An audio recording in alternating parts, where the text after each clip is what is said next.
All right, let's get into it, Dante. I have another one. We'll keep it on the reps. Well, off the record. Off the record. I appreciate. So I looked at this rundown, this list before the show started, and I will say thank you guys for putting this first so we can get over with. Yeah. LeBron's a bum. We'll do the Celtics first. Later. But yes.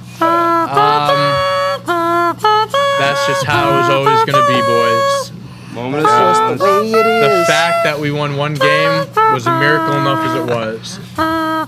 Jayson Tatum had a great series. It's a damn shame he is surrounded by a bunch of bums.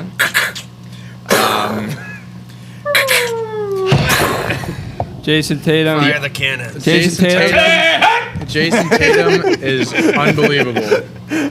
He's unbelievable, and Danny Ainge needs to realize what he has. He's on the hot seat. Ainge is on the hot seat. He needs to know what he has. I smell something burning at the TD Garden, and it's not a checking account or a savings account. I'm gonna. This is what I think. I think Danny Ainge he's gonna be back on the team next year, but I think this is his last upcoming offseason to make something happen. If he doesn't do much with the roster, if it stays virtually the same, and they're underwhelming next year, he's got to get let go. Not necessarily because he's a bad GM, but because of the rep that he has.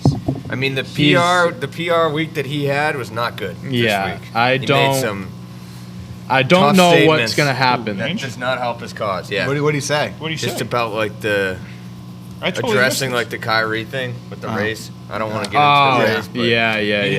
I know what you're talking. Look good. Yeah, I know what you're saying. Yeah. I gotta take a mug. I mean, the Kemba contract, awful. Though, it's you can't really give him too much blame for that because when he gave it to him, he didn't have that knee injury. He did. He had 28 points the year before, and he was an all-star. He was an all-star starter even his first year in Boston. He had the knee injury, and he did it to try and get over Kyrie leaving. It was the right move at the time. I've been saying this as a joke, but I really believe this. Danny Ainge cursed the Celtics after trading Isaiah Thomas. We've just had so many injuries and just so many sure we've made it to Eastern Conference Finals a few times. No, I know, but I'm just saying since then we've made it to Eastern Conference Finals a few times, but we've just been so unlucky with a ton of shit. I don't know what's going to happen. I don't think it's injuries that are it is injuries. Injuries plays a big part. If you think about what if Gordon Hayward never gets hurt? You can go down first year? That first game. Yeah. 6 minutes. 6 minutes in his first game. If Gordon Hayward never gets hurt, the Celtics franchise is completely different. Because Kyrie got injured right before the playoffs before he went batshit crazy. I think they would have been another dynasty if it wasn't for both Kyrie and Gordon Hayward both not working out. I mean, if Hayward stays on the team, maybe Kyrie sticks around. Yeah, because he would be happier. Because he'd be happy with a good team. Yeah. Because Gordon Hayward isn't broke him. And then you have Tatum develop the way that he does. I mean, that's a lethal big three right there. Mm-hmm. So I don't know. I don't know. Jaylen Brown, who would still eventually, exactly. I don't know what the future holds for the Celtics.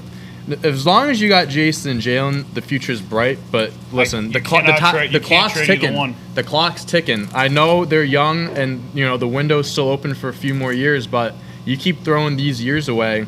They might not want to stay long in Boston. They might start, thinking about what they're going to do after this contract.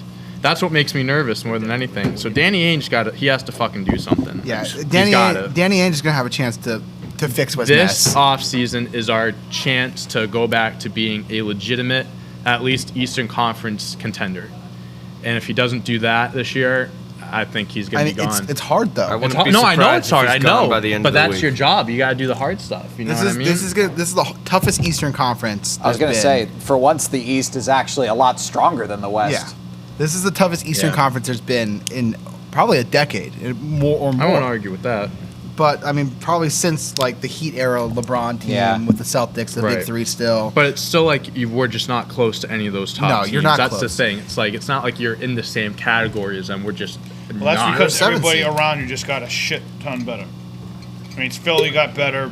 Then that's obviously got and that happens almost every single year. You watch all these other teams make moves, sign guys that make their team better, and the Celtics Danny Ainge just sits there on his fucking with his thumb up his ass and just doesn't do anything. He watches it happen. What moves do you want the Celtics to make?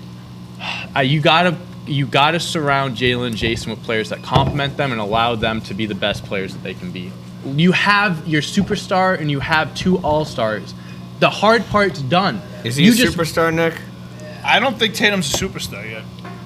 He's too inconsistent. He had 1 minute he's got 50 points, next he's got 20. I mean, where are we going? He averaged like 32 points this series. He had 4 games this year where he had 50 points. I think it's fair to say right now that he might not be a superstar. I think he's 1 foot in the door. Who? I think Tatum. I think he'll be a superstar by next year. I'm not arguing that. I'm saying right now. Next year is when he's going to make, like right now, like I said, 1 foot in the door. That's the step he took this year. Next year, he is going to be a superstar. Yeah. That's what I think. Because now, I mean, watching the playoffs, one thing that he hasn't really done well during the regular season, but he's been doing now, getting to the basket and getting to the free throw line. When he shoots 12-plus free throws a game, he averages 30-something. It's a game changer. It's a game changer. So if he brings that if he adds that to his arsenal, which he has, but for next season, listen, he could be averaging 28, 29, 30 a game, like genuinely. Like he only had 4 free throws a game this past year, and he had 27 or 26, I should say, but like 26 point whatever. He could average 30 if he gets to the line more. Did he just have a lot more in the postseason?